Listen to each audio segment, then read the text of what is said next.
Alright, hello, this is Alana. Alright, so kind of going through this save. It's actually not bad. The problem is you do have a runaway Luxard, and I'm guessing that's the big thing. Now, I won't necessarily worry too much about the scores. You can. I actually, when I was doing my 2.0 stream, I actually had a runaway Manti, and I showed there how to handle it. Let me just turn off the music for now. All right. So I think the first thing that I see here is the planet, and I since you mentioned that you played the previous series, I kind of predicted that this would be kind of one of the things. So uh, I do see some colonies have not been, or planets haven't been turned into colonies, like this Minos has 8 wealth. That would be pretty nice to have, because that would add a little bit more here. So now I will use cheats. So one mechanic in Galactic IV is the cores and colony system.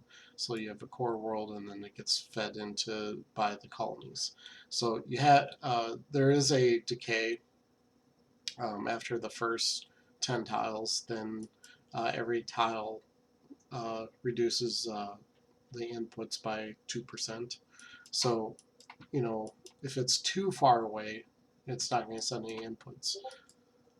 But oh, okay, then I just gotta.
Okay, let's see.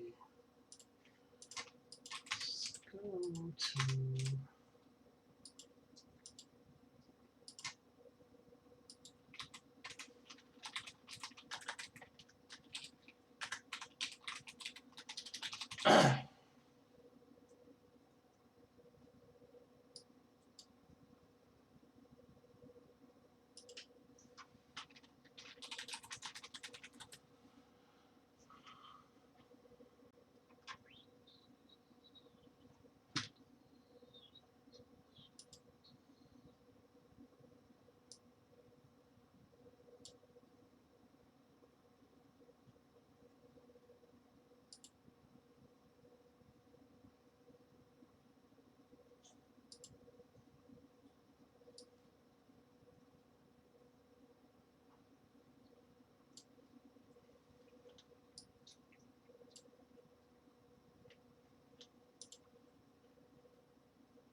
All right.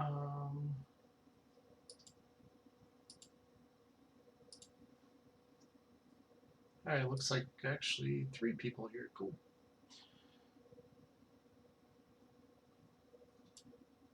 I'll do an intro because I might just record for YouTube.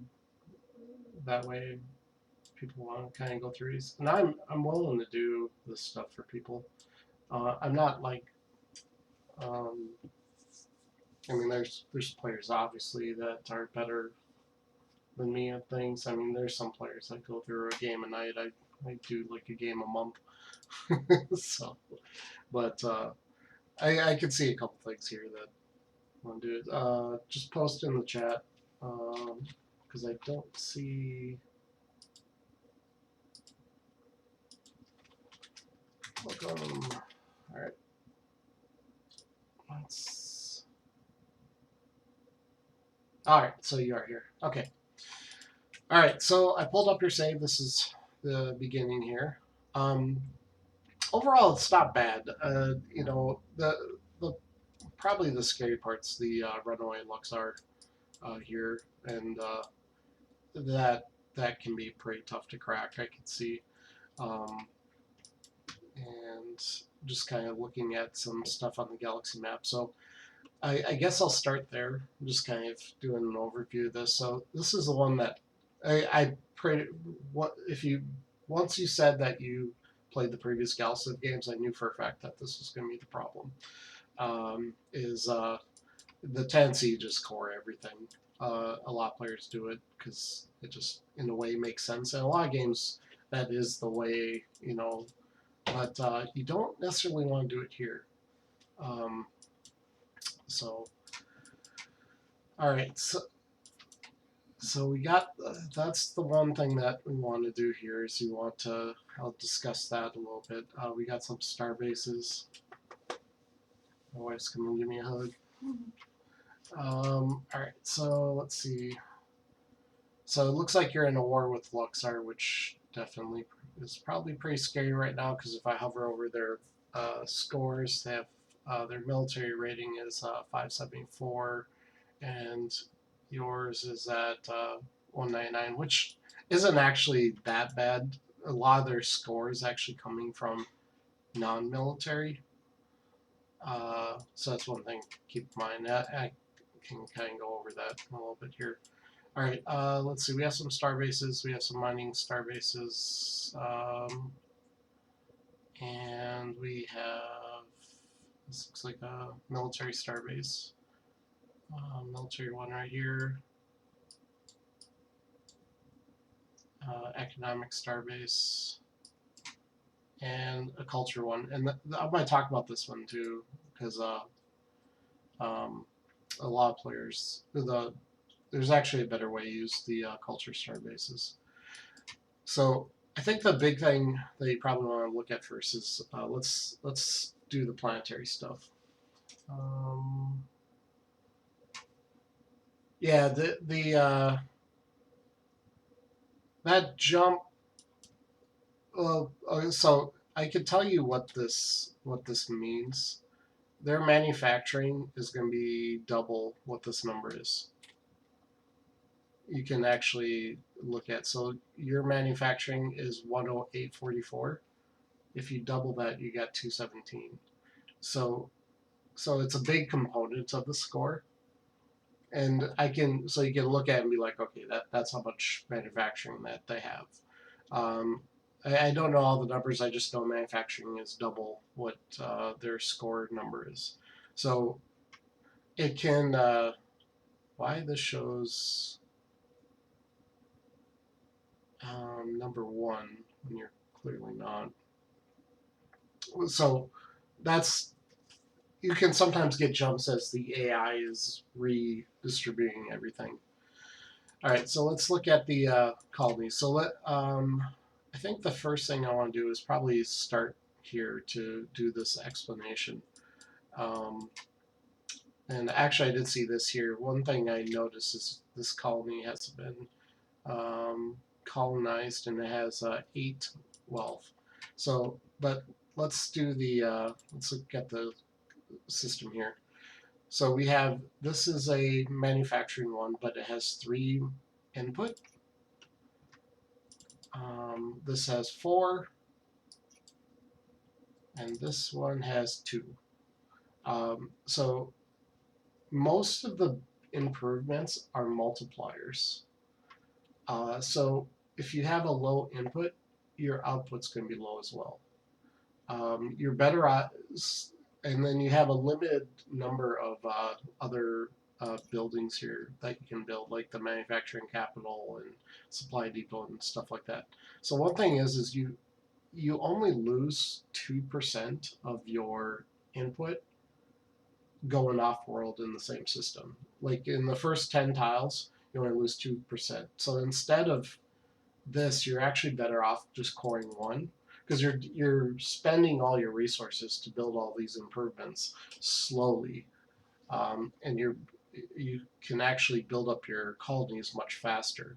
And then you also, with the limited number of wonders, you can do all that. So first thing I always would say to people is pick the best world of a cluster of planets and make that one the core. So this one, and you can fix this in your current game. You don't have to start over.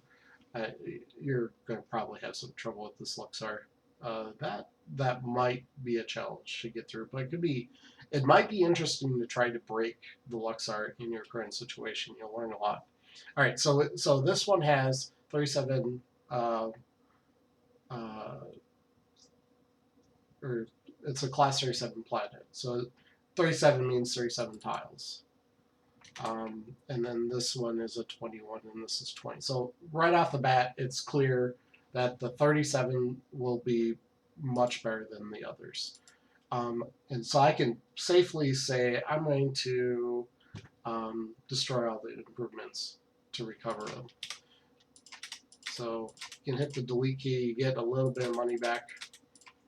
But now, let's say you want to see if it's good, you want to try something out. You can move governors around. You can fire them at will. They used to have a change where it would lower the loyalty every time it happened. And we're like, the problem is then I got to guess, like, if this planet's better than this one, and then you're like, oh, that one's garbage for whatever reason. They made it so there's no penalty for doing this. So Azeban 2 and Azeban 4, we want to remove our governors. And before I do that, so Azeban 3 has 4 military input, or mineral input. So before we do that, and then we'll go in here and Azeban, it's a D, okay. And so we'll fire this governor. And fire this governor. Now this does 2 things. One, we got 2 new governors that we can use for other things. We also, we can put all of our achievements, and I might have to put the governor back on because and I'll show it in a little bit why. But so I can, for this explanation, I could just take this governor, take it off, and then it converts it and then you see a line, and it's sending its resources over to this ring world. And then you hover over here, you have a supply attrition. What supply attrition means is I lose out of these inputs, 4, 3, I lose a third of them. So I lose one mineral, one technology.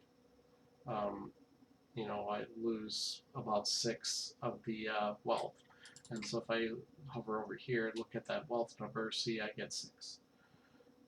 So now, so every tile, or the first 10 tiles is only 2% attrition. Every tile after that is another 2%.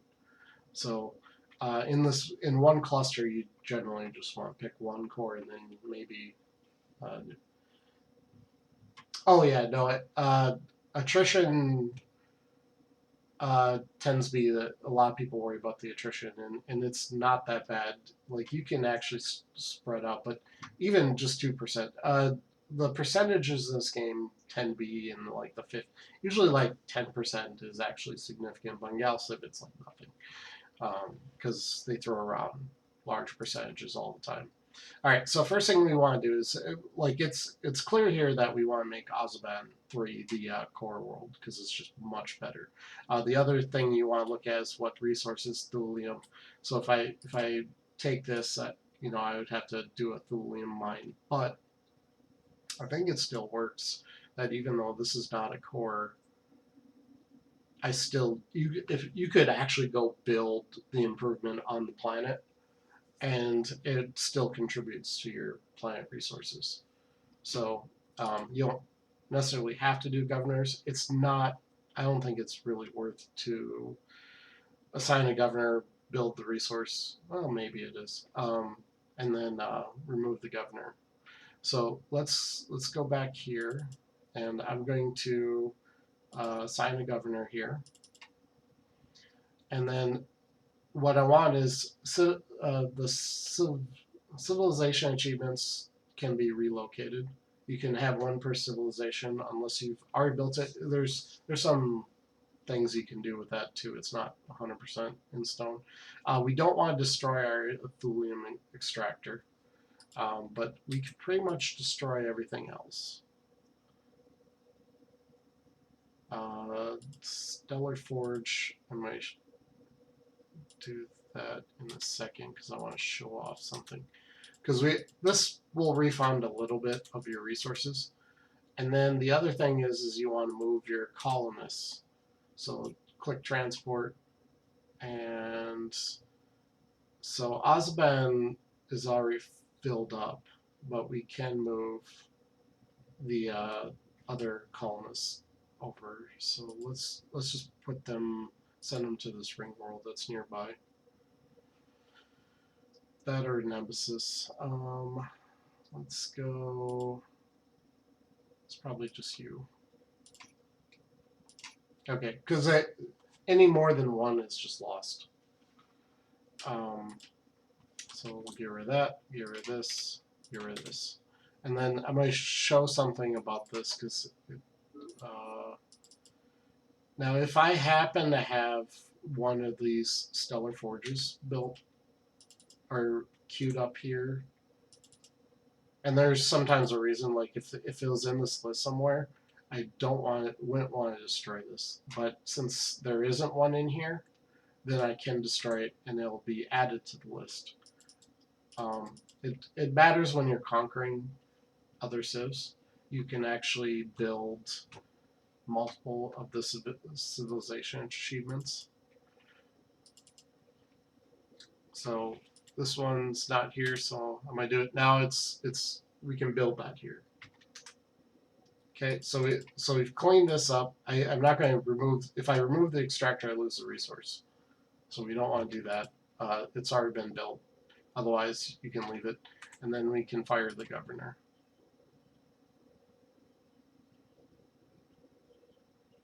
And then Azaban 2. Fire the governor, and then we'll take the governor and put him on Azaban 4. And then same here.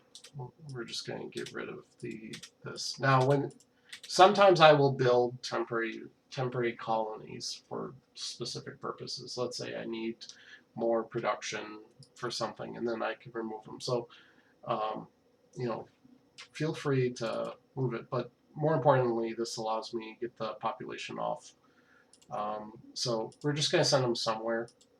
Uh, Leave the worst one here, either the highest expectations or the lowest stats.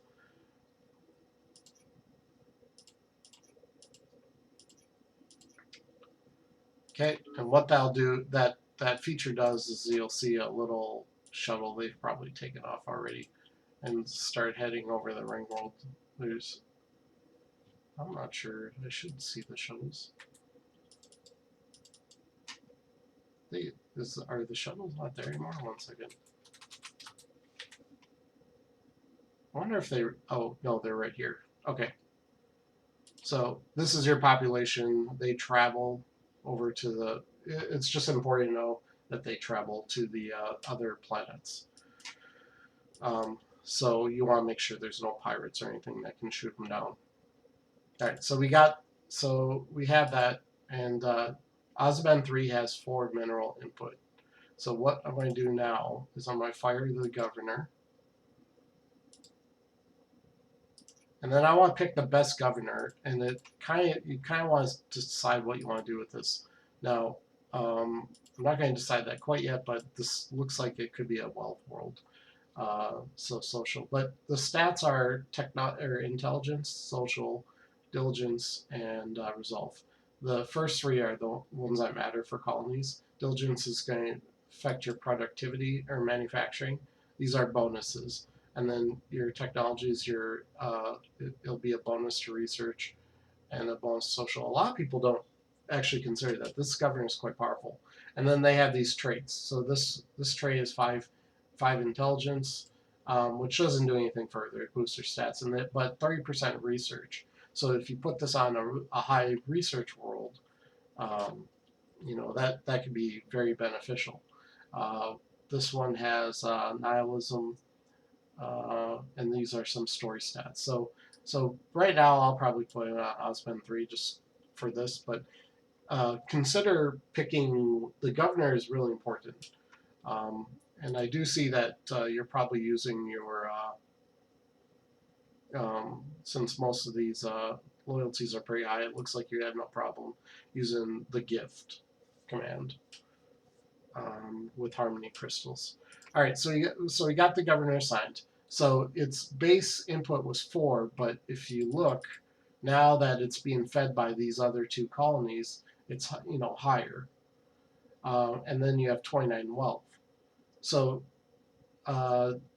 this input, I think, was, it pretty much doubled our wealth on this planet alone just doing this. And that is probably higher than dividing these up, because it's all percentages. So the flat amount adds up, and then you have a much higher percentage across the board on all these cores.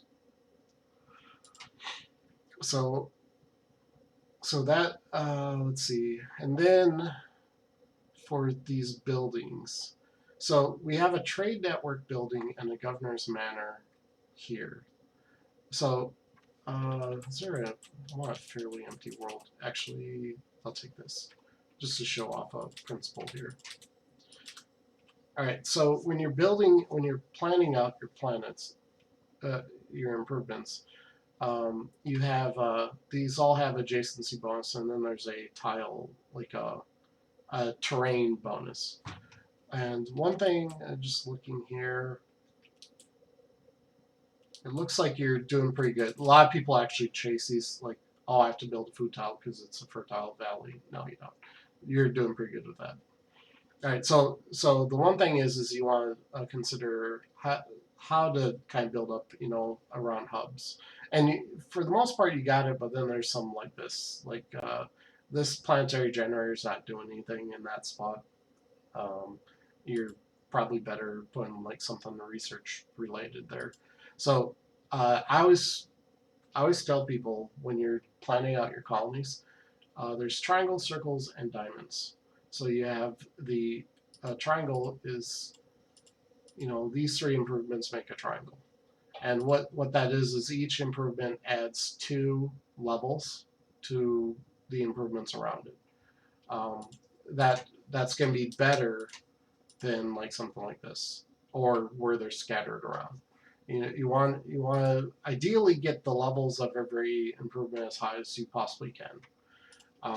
So and then the center one would be the most important. So uh, so you have a triangle. I'm going to just remove this just to show this next part. And then you have a diamond, and the diamond is just, you add one more improvement. And the significance of this is you can, diamonds have there's a corner that has 2 adjacency, and then there's like kind of a wide side, which is 3. But it also can put, around here, you can build around it and eventually go to the next thing. So you always want to put your improvement where most likely it's going to be that you can expand further on it. Sometimes it's going to be on the edge because you're going to terraform. Sometimes it's going to be in the center if you have other tiles over here. So that, this diamond, that what that means is this building is adding its improvement to 3 tiles. If I put it over here, it would be only doing 2 tiles. So usually with a triangle, it's usually like you could do 3 districts and it'll be just fine. Like agriculture districts are a good example for that. The district itself is actually fairly strong. You can just do districts, but then you want, even if you aren't going to do the 4th tile, you want to consider, if you do decide to expand, pick one that you can expand around. So there's that. And then the final thing is a wheel, and that's basically put around here. Now, the reason why you want to think of these is it's what to build. You can actually start looking at the improvements and decide, like, where would be the best spot to place these improvements. Some of them that they have high levels, or they have a high level bonus, are good in the center. High levels, you boost them up quite a bit. High level bonus, usually at the center of a circle, you want something that can take that level bonus and run with it. Now, research is pretty uniform. It's usually about 3%, and then the districts is 1%. But some of them, like the starport, where is it? Oh, you don't have a shipyard here. We'll just rush it to show this off. The starport adds 8% military per level. So you want to put starports in the center, and then improve that military rating as much as possible. It does increase pollution. That's always a trade-off, but it's well worth it, because the starport it takes your manufacturing output and then multiplies it by the military rating of the starport, and mostly it's just the starport, and then that converts to your the shipyard rating. So looking at a couple colonies here, we have the planetary mainframe. Let's see. Let's just take this example, because research is kind of boring for explaining that part here. But the starport, this is a wheel. It's the center of this, and then with the wheel you have the other shapes. You have a diamond right here. You have a triangle right here, and this is important because as you play around, you could actually see the different, how you integrate the different patterns with improvements, because they're not all the same. It's not all the buildings are centerpieces. Some buildings are better on the outside. They're better improving the level of the center one. So we had, let's do let's say, okay, we have a starport. We know that we want to get its level up as high as possible. So then we want to think of a diamond, what we can do next to it. Now you can have, sometimes you build your like centerpieces down here, and then you surround it. You can do like a chain of stuff. Um, but let's see. So we have a stellar forge. Stellar forge adds two. I would say for feeding a colony or a center improvement, you want to at least have 2 or 3 uh, of the output. So this adjacency level bonus adds 2 manufacturing to the starport. Let's see. I actually would, in this scenario, take the starport, put it right here, and then probably a stellar forge right here. All right, so it's adding or once built, it would add 2 levels to this centerpiece. And then we can click on here. We have a supply depot. A supply depot, in addition to the approval and crime per level, so you want it's a good improvement to level up. It also adds 2 manufacturing. So I would put it like right here, because then we put 2 levels onto the supply depot or the starport, and then we actually get the adjacency from the other ones feeding into that. Now, if I had terraforming and I knew right away, I'd probably put it right here. All right, so then we have the manufacturing capital. The manufacturing capital is all the civilization achievements, you can build 1. Now, manufacturing capital adds 3 manufacturing. Now, I wouldn't put that next to the starport in this case, because it's actually not benefiting the starport at all. So it's a good improvement, but this would not be a good spot for it because it's not benefiting this in the slightest. The starport's giving 1 bonus, but these, if you see this, it says manufacturing improvement, and this says military improvement. So, and they are color coded too, but so the reds. So because it's a manufacturing improvement or military improvement, it's not going to benefit from manufacturing. That's a separate one. But this is a manufacturing improvement. So if I put it right here, the only downside in here is the stellar forge has no benefit. So, but you can play around with it like every planet. Sometimes you just don't have a lot of space for different things. So it's harder to kind of predict. So as you build up, you want to think about building around these centerpieces and what's there. Like you have a razor's lift, which is a good improvement, but it'd be better if it was next to a starport or a manufacturing district.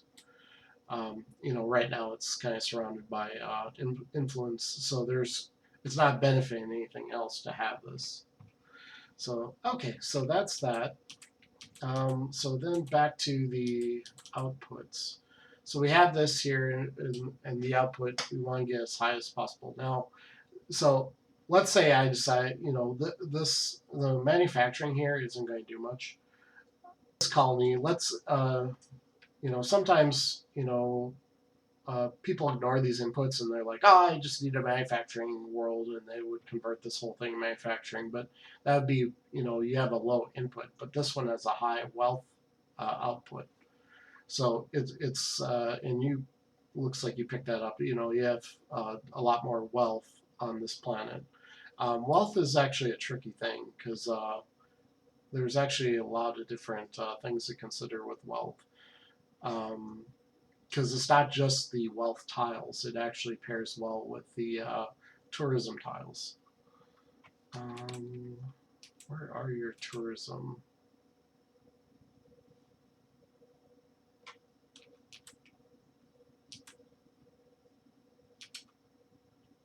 Here's one of them. Yeah, so this one, so what I would show off with the first, this one's a tourism improvement, so it's not benefiting from this. And this as a tourism is actually one of the best outputs to have. Yeah, I know, and I know, like as people play, they don't pay attention to everything. Um, but we'll look at this one. So you have the Heritage Center. Tourism is actually extremely powerful. Even like 1% is a huge, because how uh, it's not really, a lot of people don't know how tourism works. What it is it counts every tile you own, and then it multiplies it by the tourism value. Or it's not flat, it runs it through a calculation. So, but and then it's tax. So it's tourism's actually pretty complex, but I can show how to basically set it up. So first thing I would say for a tourism world, you find your highest wealth world, which would be like this one here. Um, and tourism also depends on your taxes, but you can uh, excuse me, I'll talk about that because taxes are, I think, are another thing I can almost guarantee. Is your taxes? Yeah, your sliders. You just ignored it and like, yeah, yeah, well, yeah. So it takes every tile you own. So tourism gets better the more you conquer, and that's your galaxy own tile bonus. It's like the cube root of all the tiles you own. So the more tiles you own, the better tourism gets. So uh, you could, I mean, this is probably your biggest money maker once you get set up, is going to come from tourism. It's not easy to see because there's no there's nothing in game that shows you this is how much tourism is benefiting. It doesn't break it that down at all, but it's where your money is going to come from. All right, so let's go here, and we have the Heritage Center. So let's see. Actually, and I'm pretty sure you don't have a tourism governor, minister of tourism. Yeah. So once you get this, you want to put your highest social leader on there, because what this does is it's it's basically like adding flat input. It takes that Galaxy owned tile bonus 28, and then it says you have 16% tourism, 28 times 16%. That means all your planets are get a plant. It doesn't show it here, but all your planets are getting a flat, uh, are getting an extra 4 to their wealth input. Every single planet. So, and then if you put it on the wealth world, then you add in the multipliers. So this one has, this adds 4% to this planet. So it's like this input went up by 4. So it's extremely powerful. And then yeah, there's so many wealth, but I like to explain wealth. So let's do, where does, oh, where did I thought I destroyed that. Oh, I did not. Okay. Let's see.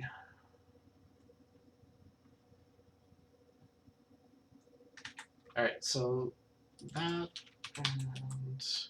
and then I'll kind of go back and how to like maybe recover the game here. I just wanted to explain some mechanics first. All right, so we have this is that's the approval. That's Aurora's. All right, so the key thing with tourism though is it's more important to build, like there's this natural wonder here, but the planet input from here is 7. It's more important to build your tourism on a world that has natural wealth than it is to worry about or build it on a spot that has a tile bonus. So I could go here, but the input is very low. This one's high, and the reason is tourism pairs well with wealth. So now tourism doesn't. Some of the wealth buildings actually pump tourism. Some of them don't, but you kind of want tourism in an area where every building you have, because every one increases 5%. So right now you have 28 and you have 16. So if I build this, I get 21. So as you level this up, you get more of this own tile bonus is actually applied directly to your output. I mean, if this was with 28 and I have 29 of my wealth, if I were to get to 100% tourism, I double my wealth input, and that's before you get into all the multipliers. So, um, around tourism buildings, if they have a level bonus where they increase level, you want to surround them with other tourism buildings. Now I would probably put it right here if this is the only one, just so it has some benefit wealth. But I would put like a building or something because I eventually made bulldoze. You know, feel free, definitely build stuff temporarily. You know, uh, bulldoze stuff down. So I'm gonna use cheats here to just show we have 4.6 tourism. What? Oh, jeez. Where's husband?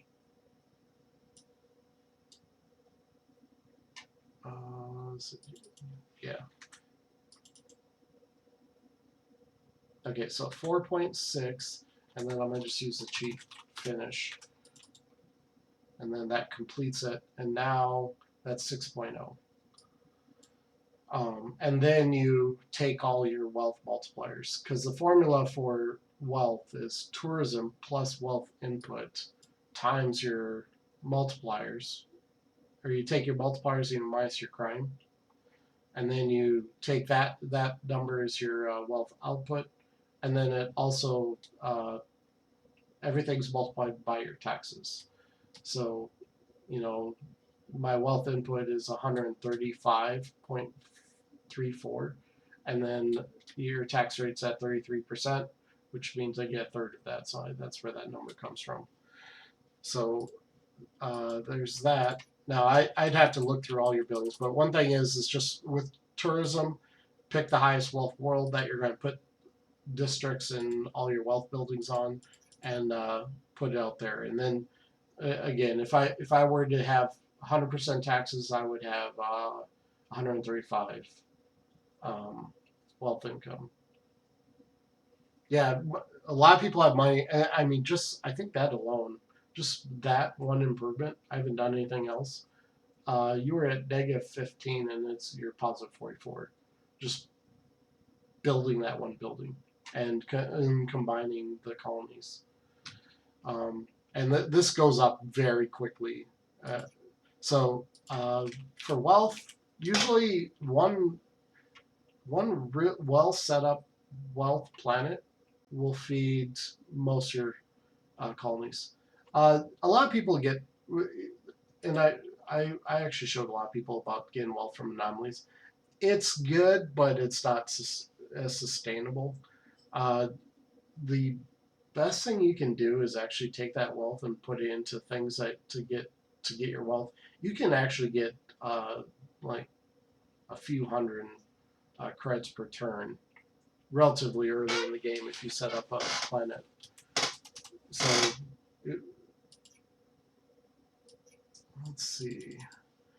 All right, so that's one thing here. So first thing I would do in a game like this, or as you start, is pick a colony. You know, the simple thing is pick a colony, one colony out of every sector to be the core, and don't do any more than that. That's probably the best advice. Now, I would also extend this to one colony for everything adjacent, because usually you want about 4 to 8 colonies feeding into it. There's a couple numbers for attrition where you want to plan, is you want to do like maybe like no more than 50% attrition. Anything under than 30%, I would just like leave that as a colony. You're not losing that much, and it's better. And the reason why you want to also consider that, besides getting these wealth or these inputs, is you have a limited number of there's planet uniques and whatnot you can build, these pale in comparison to the unique buildings. You only have a limited number of them. You have a lot of them, but you have a limited number of them you can have in game. And it is better to pile all that stuff onto one colony than it is dividing. Um, Now, one thing to keep in mind about colonies, though, is there's two mechanics around that. So we explained attrition. The other one is crime. Every colony adds 3 to 6%. 6% if you put a criminal on a colony, uh, but it'll add 3% crime to a planet. So, uh, you don't want to put like feed every, let's say we had 30 planets for some reason that were in here. If you fed them all in there, that's 90% crime, and you have to deal with it one way or another. Now, there's plenty of ways to get rid of crime, but there's that. So I think one of the things here, that's probably your biggest thing that I'm seeing, is you got too many cores. Um, and then this one's probably okay. That's not court. This one's fighting influence. I do want to explain influence because it's a very important mechanic that a lot of people.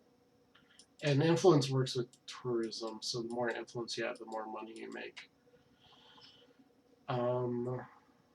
Because a lot of people only consider influence for culture flipping, and that's not actually its main purpose. It's the tourism. Let's see. So yeah, I think most of these probably cleaned up some of the colonies. Even like this one's in an adjacent district. Um, it's being, but if I remove the governor, ruined ring world. Where is it? Oh, here. Let's fire that governor. It's sending down here. Let's see. I want to feed all this stuff. So we got Nemesis 3. All right, so this is 33% attrition. So you're losing like one mineral.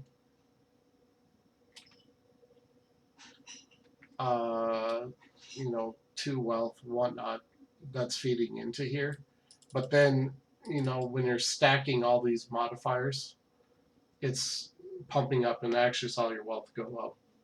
It was at 44, now it's 52. Just removing those governors. That's your overall. So that would be, if wealth was the important thing here, that'd be important. Or just removing those governors impact your wealth. Now there is a reason why sometimes you want to have extra governors and sometimes I'll have temporary governors, and unfortunately I sent all these people to a world that won't do it. So, but yeah, so attrition, I'd say if it's less than 50% is probably okay. Yeah, core worlds. This is a unique concept, and it has two benefits. One, you don't have to micro 700 colonies, um, like you did in the other games where you just click automate. The But there's a strategy because, like I said, you have those limited number of improvements that you can build, and you can stack stuff up. I mean, you can get numbers in a really silly amount of output by stacking these. So, and that tends to be a big point of the strategy behind this. Yeah, it's a really cool concept, especially for a game this big, because when you get like hundreds of sectors and colonies and whatnot, you could manage them all with like 5 cores. But if you want, like, sometimes you want the extra shipyards because you want to have production. Sometimes I'll core extra stuff just to temporarily, just to get, because I want more fighters, or something like that. So there is some strategy, some doing temporary cores or coring something that may not be the best. But then you're also spending less resources on star bases. You're not spreading all that out here. You can build a star base, and that'll boost that. And if it's also like sponsors. Like some people are like, oh, the sponsor game mechanic was removed from Galaxy 3. No, it's still in. It just works different. Now your core world is sponsoring colonies that have a shipyard versus you building a shipyard and sponsoring all the cores around it. So same mechanic, just differently laid out. Also, you have the asteroids, and asteroids are very powerful because they add uh, production to your. They add the flat inputs, so you can take all the asteroids, and asteroids don't have attrition, so you can claim this asteroid belt, and you can feed your core. So that's another thing that you could have done here because it doesn't look like you built too many asteroids. You want to claim them as much as possible because that if you look at, let's just make sure I have one. You can click on this and then it'll tell it to go here. So if you hover over it, you have hover over minerals and you have mined asteroids, and that's that. So 0.17 of your wealth, but once you get like a lot of them, this really adds up. Like at every 10 asteroids adds one wealth, and I mean, like one mining ship claims every single asteroid that's connected to each other. So one mining ship here would be 3, 4, 5, 6, 7, 8. All 8 of these would immediately be fed into here. So that's a good way to get your output. So I would say the first phase of the game you want to colonize, get as much territory as possible, and then when you're got that done, then you want to start doing asteroids and claiming resources and stuff like that to get your output. So that's going to be a really strong base, and I would say feed as few cores as possible. Uh, I'd say just starting off, start with 4. Just say, I'm going to do 4. And then you can always add, you could find, you got to look at like, okay, what you're struggling on now. The Sometimes it's going to be like you need more ships. So it's like, okay, you need more cores. I'd say pretty much unless you need more shipyards, less cores is better. So you can do this. This gives you a bunch of leaders. I do see you're doing factions, and this particular race doesn't. The custom races get free mine center, which is like awesome because it adds tourism. Let's see. So and then for the bonuses for your factions, I'm glad you use these because a lot of people don't. It's like there's so much you're missing out on by not using the screen. It's like, oh, like the bonus, because these bonuses apply to every colony. Let's see. Yep. No, there's some people that have played for years that probably don't do anything on screen. A lot of times as they look at this penalty here, but there's you have a bonus in it and you have a penalty, and sometimes it's like, oh, I don't want a penalty, so they ignore the screen. It's like, but the bonus is huge. This one adds crime, but like Warforge is really good because it adds military percent, and some people don't want to build it because it adds crime. It's like, well, you can negate crime pretty easily. And military rating is much harder. Okay, let's see. I know it's probably information overload, but let's do approval and taxes. All right, so taxes is basically, here, let's go wealth screen, because you said you were having some trouble here. Let's look. All right. So some people worry too much about this approval number. And so let's say I was going to increase my taxes by, you know, the 50%. First, this number here is a good indicator, but it doesn't tell you a whole lot because it's every citizen in your empire. But you know what taxes do is you have your GDP multiplied by your taxes is your income, uh, and then you taxes also affects your trade route income and other things. So these add together add to this.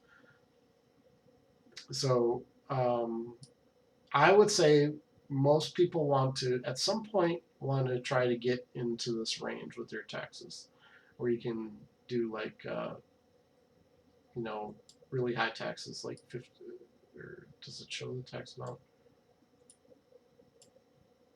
Oh, okay, so 75% taxes is the max. So you'll never get your whole amount from your GDP.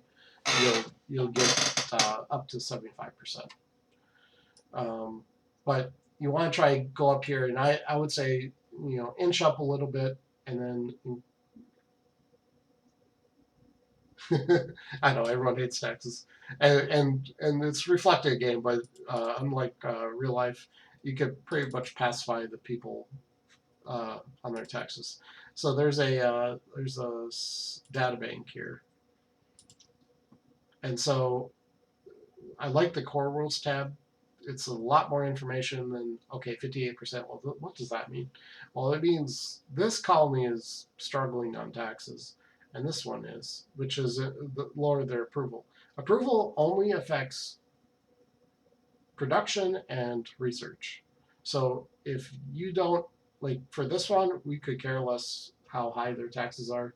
They're not giving us much production. Same, now, well, it's probably because their taxes are high, but I digress. Um, if it's a wealth world, you don't need to worry about that much about approval, just as long as they're not revolting.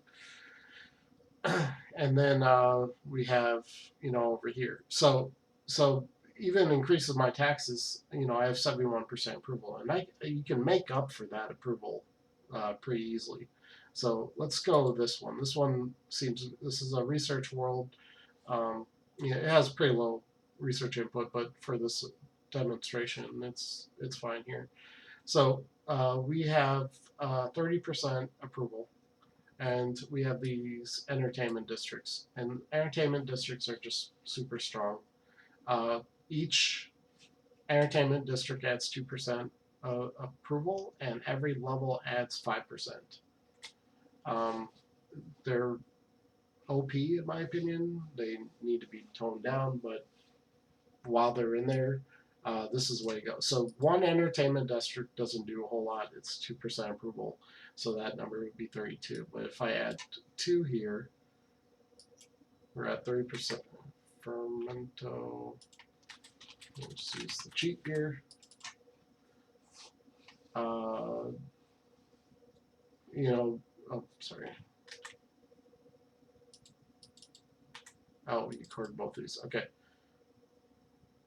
I chord or use the command on the wrong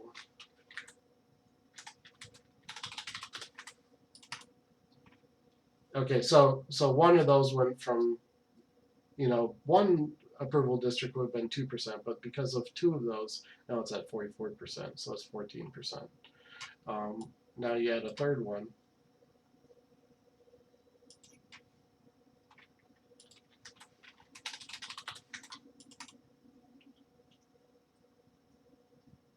And so it's 66%.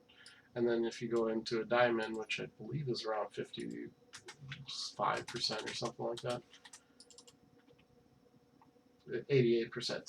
So don't worry too much. That's only 4 tiles, and 4 tiles, basically, I think what you had 40.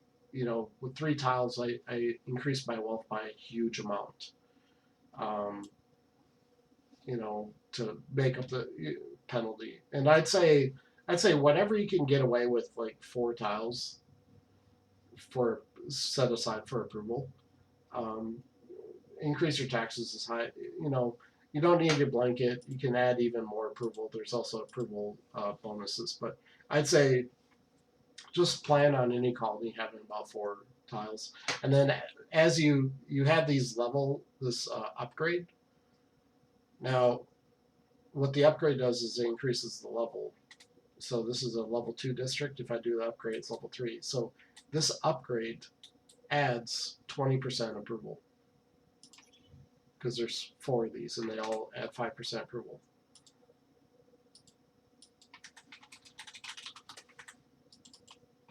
So now you're at cap. That's 96% approval. Don't try to chase 100. And some people, there's diminishing returns after 96, and they're pretty severe. So then later on, as you get these upgrades, you can actually start recovering some of the tiles. So I'd say set your taxes or plan to put 4 approval districts on your core roads, and then 3 or 4, and then increase your taxes to whatever's pretty good. I'd say probably about try not to go below 70% approval if possible with your tax rate, but don't just look at this number. It's more important to go to Databank, Core Worlds, and look at this number here, and then just fix the ones that are production worlds or research worlds, and then ignore that. Otherwise, I don't remember there's, as long as they're not revolting. I don't know what the number. I think it's below 25% they revolt. So if you see signs up, then you need to focus on getting that up. So that alone increases wealth, but then you can go up there and by the end of the game, I'd say 75% taxes. In fact, let's look here. Sometimes you find out like you could have done it, but you're looking at that first number. So with these 4 districts, because I was capped, and this is why I say don't chase don't try to get 100%. Some people do. I actually had enough approval to spare to have 73% approval. Just even with that, and then maybe I could build another district and cap out here. Yeah, then I'm capped. Max taxes capped on 1 colony, and then you do it with each of those colonies, and they're very stable. So that's one thing to consider. Let's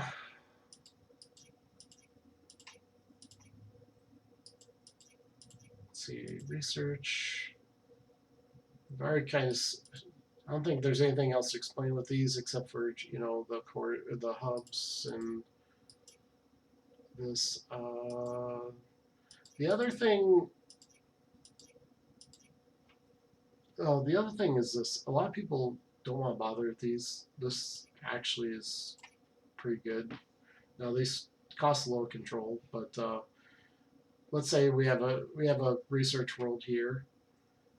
You should make all your citizen scientists. So let's go to.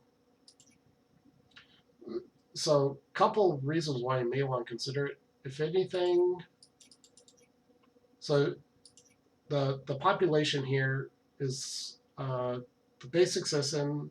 If I hover over it, it adds gross income, which is based on social influence growth, and it's one of the sources of influence, and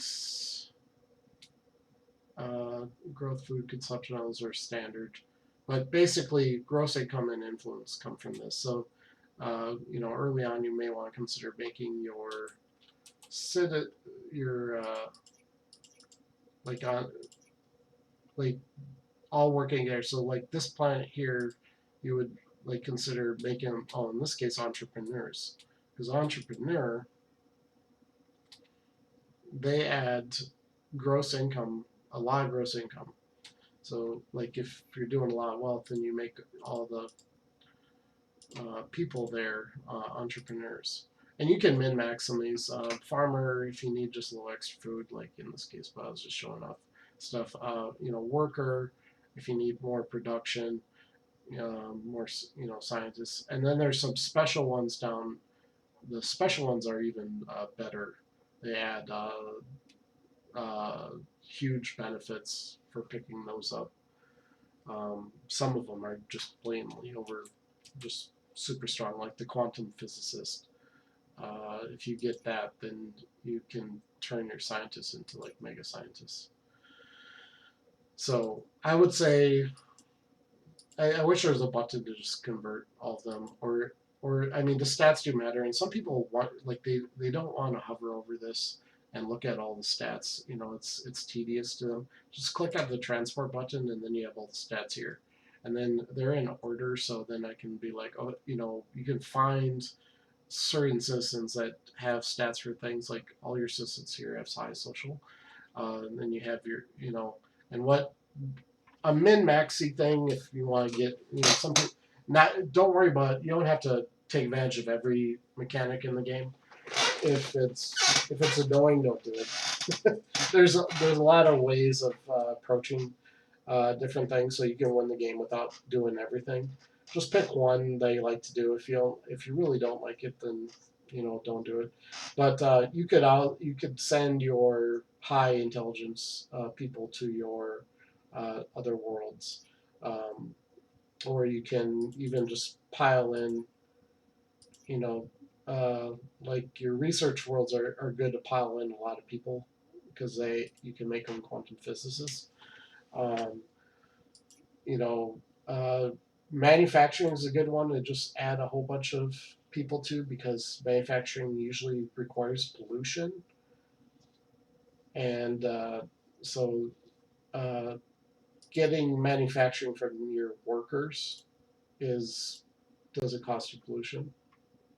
One question: does the pace of the game matter? Been playing fast does it make difference? The pacing does matter a little bit, but I mean, that's just if you're on a slower paced game, sometimes the players have advantage because the AI tends to spread its research around too much, so it can take the AI. A player could probably finish the tech tree on. It could be like a case where they finish in like turn 300, but the AI would be turn 700 because they don't specialize as much. There's uh, I think a lot of people, some people just like the longer games because they like to, when they research a tech, it actually matters. They can use it a lot longer before it's obsolete. I don't worry about obsolete stuff too much. Diplomats. This is a shame you don't have this assigned. Diplomats do a couple things here. Um, I'd say for your leaders, governors are most important until you got all the colonies that you need. Commanderships, are useful. Factions are your kind of overflow. Most cases I would assign them last, but don't ignore them. Diplomats, a lot of people think it's just they're trash, and they're actually very, very powerful. So diplomats, their social skill. Do we have a really good one? Their social skill adds to your diplomacy with that particular faction. Like this. Oh, that's your leader. There we go. We'll just do it. I'd put the best stat leaders for governors first, but I just want to show this off. Oh, it was getting some bonus from something.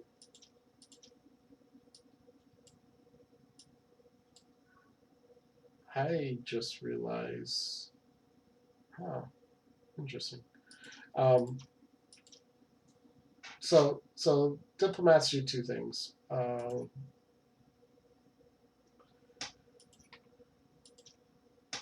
Let's do diplomacy.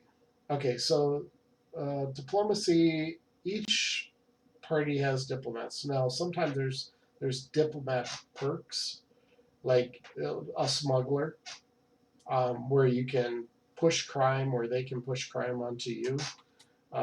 You can look at theirs. Okay, governor. Yeah, so 10% penalty on trade deals when assigned as a diplomat. So they're actually hurting themselves with this diplomat, or is it? Or maybe it's putting 10% on trade deals onto me. I think it's hurting them. So there's the trait. So there's like spies where you can see all the ship where the ships are moving. There's there's a lot of different ones. So if you look at the traits, some of them would be very good. The other one is social. So every point of social adds one to the or every 10 social, I believe, adds one to the diplomacy rating. And how diplomacy works is it's actually a lot simpler what than what it sometimes looks here. The way it works is you add all the numbers together.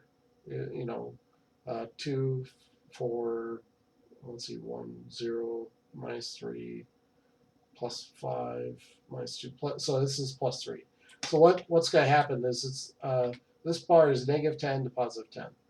Anything more than 10 is going to be it's still going to be considered 10 for mechanic wise, and anything less than 10 is going to be 0. So you add up the positive and negative modifiers. This is 3. That's where this is going to end up on. So that will be right here. So because you're doing 10 by adding a diplomat, you're adding 10%, or just adding one is going to add at least one diplomacy. And this is the good case for you thing. If you have a diplomat with 2, then it would add a +2, which um, the more of these modifiers, the better the things. It used to affect deals, and I'm trying to get them to reverse that because they there's a lot of people that don't understand the diplomacy screen, and they made a change right now, and I'm trying to get reversed because it's a bad change. Because you want the diplomacy was affecting the deals. Even if they don't, there's benefits from higher diplomacy, but that was a huge benefit for uh, the discount. Because sometimes the AI is like, I got the best deal ever, and then it like wants your entire empire for a piece of Durantium, and that was used to be because of the diplomacy rating. Diplomat capital, a lot of people ignore this, is basically just currency. You can convert it to money, but by having a diplomat, you get 10 diplomat capital per turn, or you get 1 diplomat capital per turn per diplomat, and then you can use that to trade to the AI. So let's just take that 10 capital, and the AI would give me, uh, about 50, just about 50 credits here for those 10. It's usually like 34 to 50. This is a great way to make money, and people are like, I need money in an early game. It's like, do you have a diplomat assigned? Everyone assigned gives you about every 10 turns you get 30 credits. You could trade everyone, and this you can get diplomat capital many different ways. So, and let's see. You know, here you can have 470 credits, for all your diplomat capital. So you can gain them from one and then trade them to someone that likes you more. And this is, ultimately this is just basically like credits. You can use it. Everything you can think of is credits. Everything's worth a certain amount of credits, and this is the deal. Now with diplomacy too. and this is what has confused a number of people, is the more that's on here, the less each item is worth. So, by having one tech, let's go back here. This one tech's going to cost 210 credits. But adding another one is 670 credits. So you would think that Interstellar Supply Doctrine was worth 400 credits, but that's just actually that's most of. Anyways, the important thing is the more you put up for trade, the more they want for. There's a penalty for every item over a trade. So when you're trading with the AI, trading one item is better. You get more out of that, and it goes both ways. Let's see, resources. You can sometimes. I don't know if you can still do it now. They adjusted some of the values, but you can sell. Sometimes get more money selling resources here than if you bought from the bazaar, and you can sometimes buy stuff from the bazaar and sell them to the AI. There's an arbitrage system in here. So I think overall, what I'm going to do now is I'm going to reload the game, and then let's just kind of play around with your save. Yeah, trade one item at a time, or two or three. Later on, you can sometimes, when you just have a lot of stuff trade, you just want to dump it, you can throw more on. But it's always better to have one item at a time versus two. I don't know the value it goes down, but it's a significant penalty. All right, so in your actual game here, first thing like I said, we're going to fire the governors.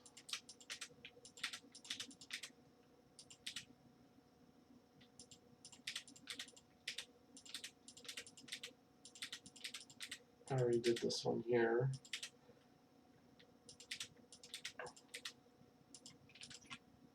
And governors, and I'm going to fire this one, and another thing too is you get more leaders to go, less leaders that you have to fill slots, so they're more efficient. If you have the money to afford it, I always buy all leaders because they'd always there's always a return on investment if you can afford it, because you can always throw them in the factions. And let's see, that one. I think Nemesis and Ring World. I think I decided I was going to. Is there anything unique on these? Yeah. I don't always spend the time. The only thing I would do from the other colonies is just move the colonists over to my other plant. But I wouldn't do this all at once, like on the same turn. I'd add housing for the citizens. Although, well, you do have entrepreneurs, so yeah, I would build some housing here, and send your assistants, and then convert them to entrepreneurs. Because housing, in many cases, it adds one population cap, and then you don't have to worry too much, and then it adds a little bit. So housing is a great filler.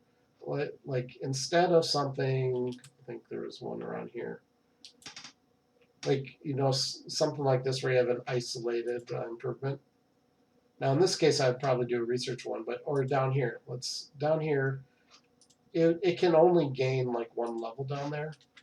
You'd actually would get more making that a housing district, because housing district always adds one pop, so each population point adds one more person to have these crazy high stats.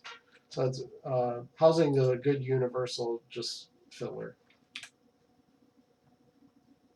Let's see. I'll leave some of this. I won't go through the entire design. Capital mainframe. You probably you build these early on, and then you're like, okay, this may not necessarily be your best research world. I would put all your civilization achievements on your best research planet. So I would build it over. Well, this is actually not the best. Actually, I think Earth is the best. But capital mainframe, because it adds three levels of research, um, but it has the same research benefit as the other. It actually been better putting it here, and then that makes it a level 8 research district. And actually, district 3%. This would be better for like this. Like every point is 5%. Now, early on, you'd probably build it wherever because you want to get the advantage of it. But uh, as you go, you'll reorganize stuff here too. Let's see. By researching, completing this, it'll free up the tile. The artifacts that you find, like the wormhole jar, if it's a artifact improvement, once you complete that task, that tile is freed up, and you gain that artifact down here. So that's a win-win.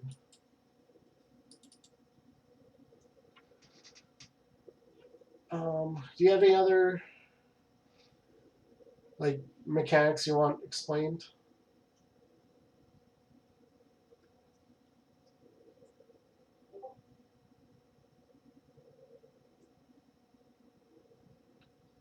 Combat, or I know it's a lot. Okay, yeah, cool. So try another game and see, what you did, or you could try fixing the game. I'd say this game is not a loss. I've turned around much harder games, but if you want to try some, save this one for now. If you want to kind of learn the mechanics, yeah, you're welcome. But yeah, you could I always the games that I struggle.